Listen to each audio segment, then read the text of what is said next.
Bon, dans la communauté de l'être, les gens sont en mouvement par nécessité, mais sans se poser la question, ils n'ont pas de réflexion, je vais faire une activité physique. C'est par émanence. Il n'y a pas de séparation. Voilà. Aujourd'hui, le quotidien fait que les gens, par le travail, sont immobilisés pendant des journées entières, et donc du coup, leur santé empathie, quoi. Donc, il faut faire du sport pour pas avoir de maladie, pour survivre, quoi. Bah, je vais vous répondre, non, il ne faut pas faire de sport. Alors, enfin, c'est-à-dire que... Il ne faut pas confondre sport et activité physique. Voilà, justement. Il y a l'activité physique qui fait que le corps passe les années et puis il évolue normalement. Et puis l'activité physique, par exemple dans les salles de sport narcissiques, où le mec il est obstiné sur son corps tous les jours. Bon. Expliquez-nous justement cette différence entre activité physique et sport. Alors, bon, ce qu'il faut savoir déjà, c'est que nous avons une structure de squelette qui correspond à notre ancestralité primordiale. Nous avons été pendant des millénaires des chasseurs-cueilleurs, et notre squelette est un squelette de chasseurs-cueilleurs.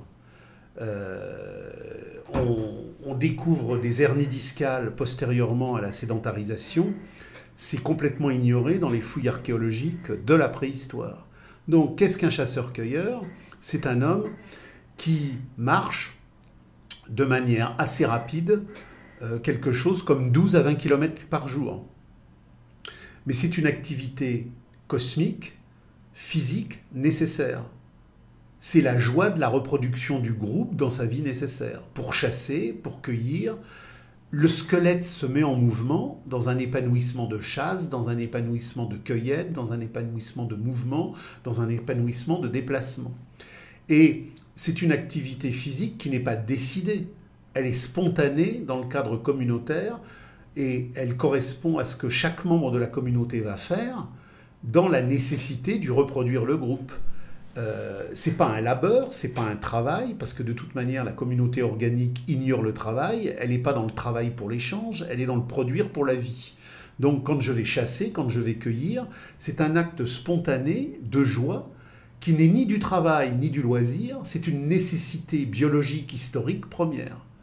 Et donc, cette nécessité-là, elle est inscrite dans la mémoire profonde de notre structure osseuse et corporelle.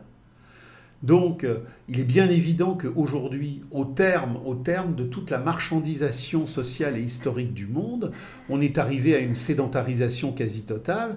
On passe 8 heures derrière un écran. Et effectivement, on a toute une série de maladies qui correspondent à la réalité sociale de ce qu'on nous a imposé comme mode de vie civilisationnel, totalement antinomique au mode de vie de la communauté organique. Donc il y a toute une redéfinition de l'activité physique à entreprendre. Mais elle ne peut pas être sportive, parce que le sport, c'est autre chose. Le sport, c'est la codification névrotique et concurrentielle des émulations pathologiques.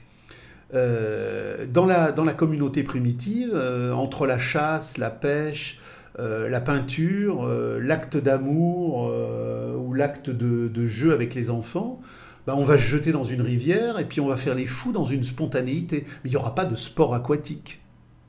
Ce qu'il faut bien comprendre, c'est que dans la communauté organique, il y a des spontanéités de mise en mouvement du corps dans l'espace qui ne sont pas du sport, parce qu'elles ne sont pas un moment entre le travail et le loisir pour organiser une séquence spécifique et cristallisée. Dans la communauté organique, je n'ai pas de séquence cristallisée. Tout est activité de reproduction joyeuse en le groupe et pour le groupe. Je chasse, je cueille, je fais l'amour, je mange, je marche doucement, j'accélère. C'est la spontanéité des nécessités de la nécessité. Progressivement dans les sociétés traditionnelles, qui donc vont, à partir de la révolution néolithique, mettre la grande domestication de l'humanité en mouvement jusqu'aux révolutions capitalistes du XIIIe siècle, puis ensuite toute la modernité marchande qui découlera de la révolution capitaliste de 1789, le corps va être cloisonné, claustré dans des formulations sociales, dans des enclosures historiques et aliénatoires qui font que le tout premier dont nous ont tant parlé les présocratiques va être scindé. L'unité brisée du cosmos premier, c'est aussi l'unité brisée des activités et c'est aussi l'unité brisée du corps.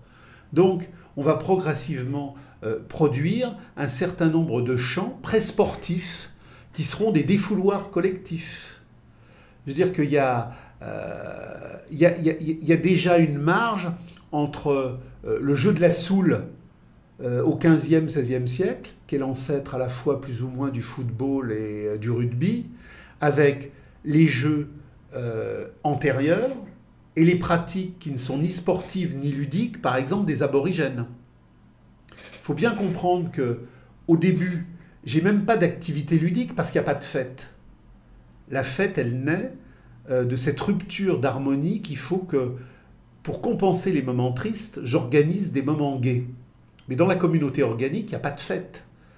Parce que la joie collective est une permanence de l'immanence. La fête va naître quand justement l'unité première brisée va nécessiter des moments de recomposition complémentaires et contradictoires à la dépossession. On aura dans l'Antiquité romaine et grecque des fêtes, et plus la décadence urbaine détruira les restes de communautés antérieures, plus la fête prendra son importance, plus les jeux prendront leur importance, plus l'activité physique sportive codifiée prendra son importance. Donc, ce qu'il faut bien voir, c'est que notre corps a bien évidemment besoin d'activité physique, mais je dirais d'une activité physique intelligence en le cosmos.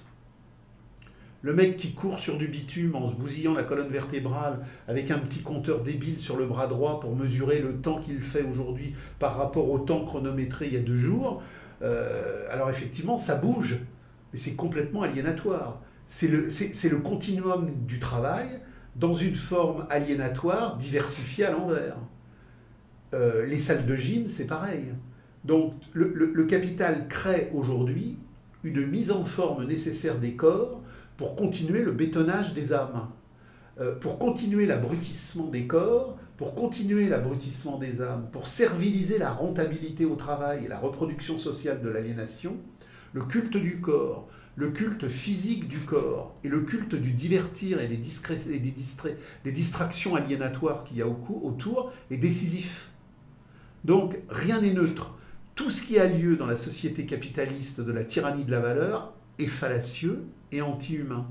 Et l'activité physique sportive ou parasportive, telle qu'elle est organisée aujourd'hui concentrationnairement par les loisirs du capital, est aux antipodes de l'activité physique générique et cosmique. Quand vous partez dans la plaine avec votre chien et que vous marchez et que vous respirez le soleil, que pendant 1 heure ou 2, vous contemplez la nature et que vous articulez votre corps au souffle de la terre. Là, vous êtes dans une activité physique qui est générique, qui n'est pas du sport, et qui développe non pas simplement l'articulation de votre squelette, mais l'articulation de l'âme de votre âme et de l'âme de votre squelette. Donc, face à la sédentarisation que le capital nous impose, pour continuer à nous rentabiliser, il nous invente des dynamiques qui vont effectivement nous désédentariser, parce qu'à un moment donné, nous deviendrions totalement improductifs.